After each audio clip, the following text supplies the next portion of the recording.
Bonjour, nous allons parler des chiffres significatifs. Qu'est-ce que c'est que les chiffres significatifs? Donc, une petite définition.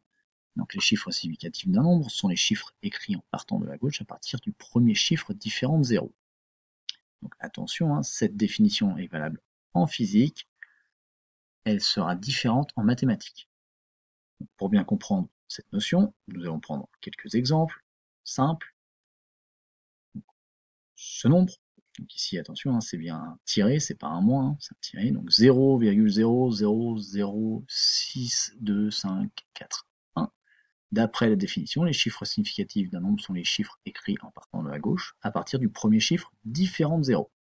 Donc je prends le nombre, et à partir de ce 6, tous les chiffres sont significatifs, c'est-à-dire que je vais avoir 1, 2, 3, 4, 5 chiffres significatifs.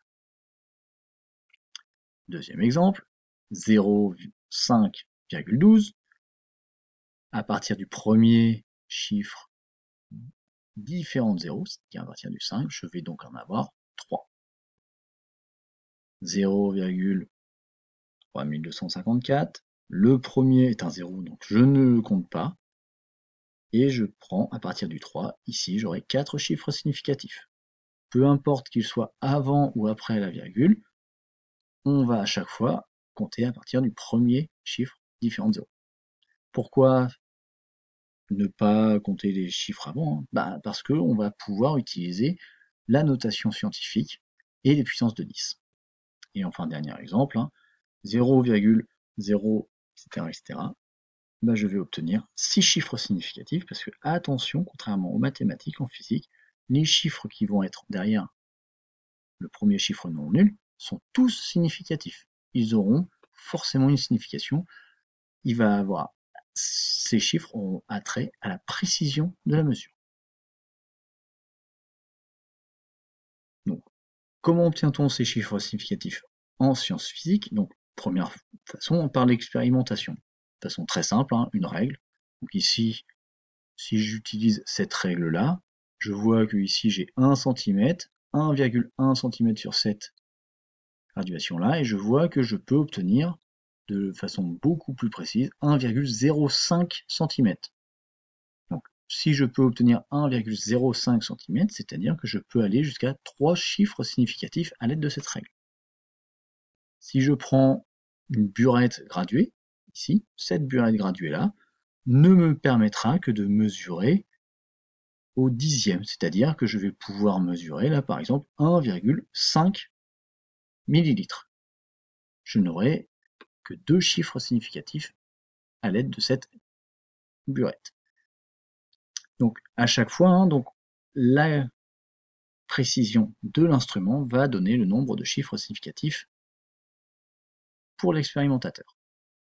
Deuxième façon d'obtenir les chiffres significatifs, par le calcul.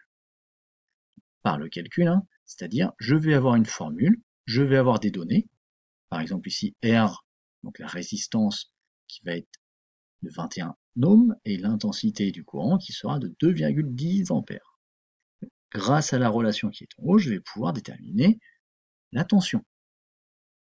Je fais le calcul, si je tape sur ma calculatrice 21 fois 2,10, on peut le faire de tête, ça nous donne 44,1. Règle pour connaître le nombre de chiffres significatifs pour la tension, donc pour U, on va garder le nombre de chiffres significatifs le plus petit des valeurs utilisées. C'est-à-dire, dans R, j'ai 2 chiffres significatifs, dans I, j'en ai 3.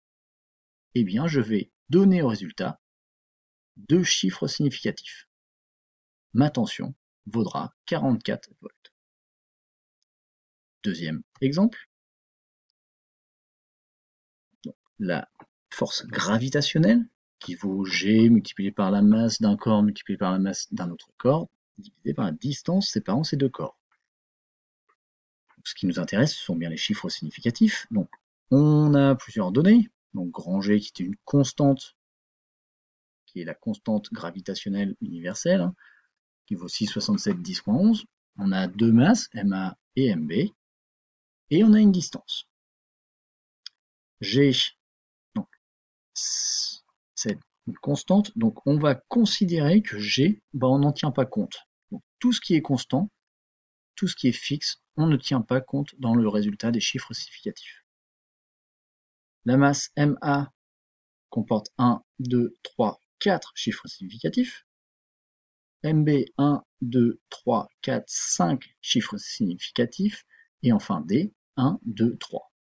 D'après la règle énoncée précédemment, on va garder le plus petit nombre de chiffres significatifs que l'on a dans les grandeurs que l'on a utilisées, c'est-à-dire 3, 1, 2, 3, D n'a que 3 chiffres significatifs.